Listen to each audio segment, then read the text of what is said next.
President, Andy Harris said he didn't convince enough people to vote for the bill. He said he didn't adequately convince enough people to vote for the bill. What was the expression you used now?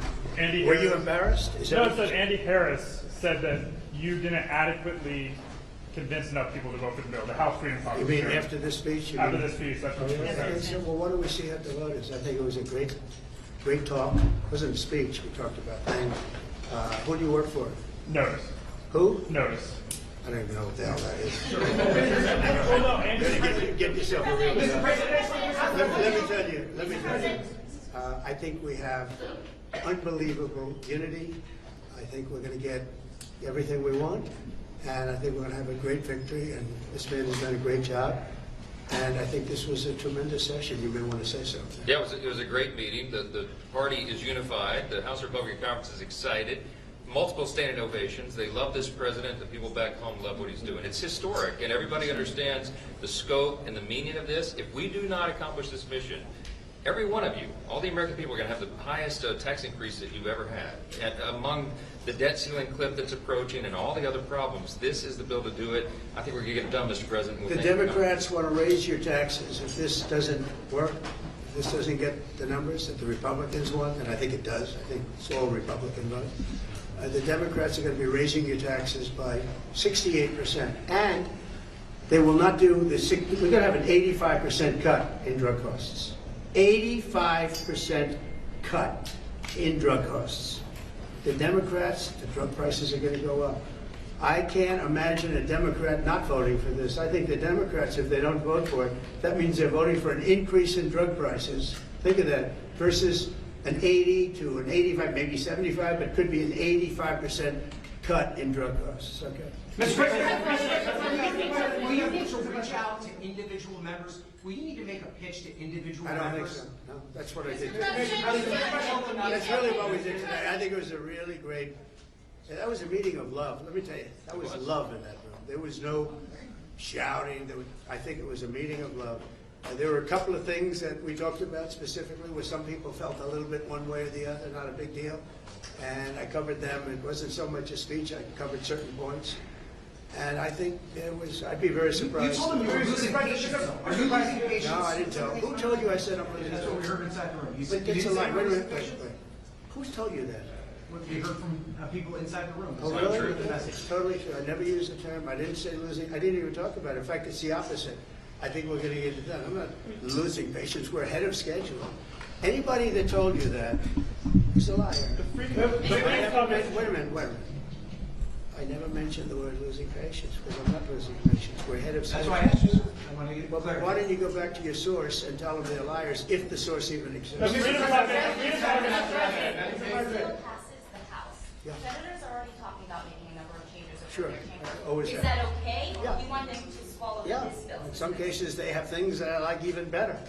No, it always happens. There'll be some changes. Mr. President. John Thune and Mike have been very closely aligned on this. They've been moving it up together. Mr. President, apparently you said don't F with Medicaid. Apparently you did say in the room.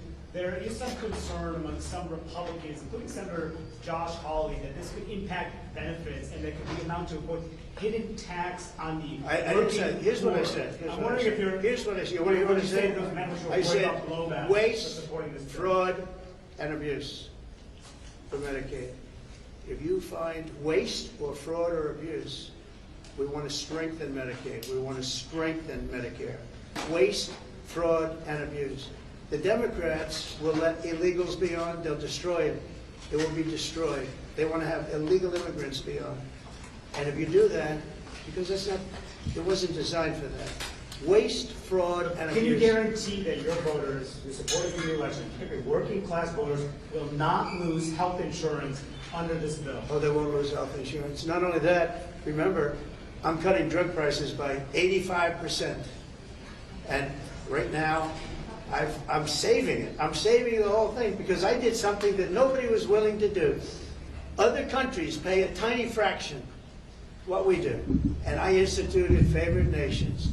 We're now going to pay the lowest in the world. We're going to be the equivalent of the lowest country in the world.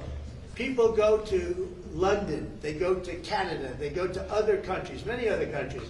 because they want to buy their pharmaceutical products, their drugs, at a fraction of the cost. Now we're going to have the lowest cost anywhere in the world, and nobody else would do that but me. And that might be an election by itself, might be election winning. Now, when you add that in, when you put that into Medicaid and Medicare, we've just strengthened Medicare and Medicaid. And the Democrats won't do that. You know why? Because they're taken care of by the drug companies. And the ones that are taken care of are hard line. Some Republicans get money from drug companies, and that's okay, because they're okay with it. I talked about it. The drug companies take care of everybody. It's the biggest lobby, most powerful lobby in the world. There's no lobby like that. But the Republicans are okay with it. Not only okay with it, they love it. It was time. So we're going to cut drug prices from 75 to 85, in some cases even more than that. You know, I was telling the story that, and some of you were at that news conference. I gave a news conference where I was the first one in 18 years to cut drug costs for the year. And they were like a quarter of a point to half a point less. And I was very proud of that. Now I'm cutting them by 80, 85%, because I stopped the scam. This was a scam between the middlemen and the drug companies. This was a giant scam. And by the way, and other countries, because other countries fought for this. This was a giant scam, and we're not going to have it. So remember this. Go back and tell your people, if you'd like to, that the Republican Party is cutting the cost of drugs by as much as 85%. Not 8%, not 5%, not 1%, 85%. And you're going to have the lowest drug prices anywhere in the world, because I'm doing favored nations. And it's all done. I signed it. And the Democrats will unsign it, and the drug prices are going to go up. And I think on that issue alone, you can't lose an election. Mr. President, say that your DOJ is weaponizing with the arrest of a congresswoman, Democratic congresswoman. Oh, give me a break. Did you see her? She was out of control. Did you You know, those days are over. Did The you days tell them of to do woke. that? The days of woke. No, I didn't. The days of woke are over. That woman, I have no idea who she is. That woman was out of control. She was shoving federal agents. She was out of control. The days of that crap are over in this country. We're going to have law and order. Mr. President, thank you very much. You campaigned on lowering the price of groceries. How can you justify cutting food assistance in this bill? Let me just tell you, the cut is going to give everybody much more food, because prices are coming way down. Groceries are down. Eggs. You told me about eggs. You asked me a question about eggs my first week. You said eggs. I said, I just got here. Tell me about eggs. And it was going through the roof. You know that eggs now, way down. Everybody's buying eggs.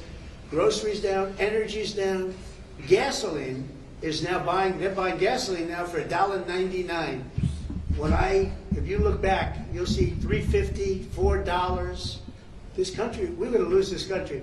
Our country now is respected all over the world. All over the world we're respected. We were a laughing stock. The entire world we were a laughing stock.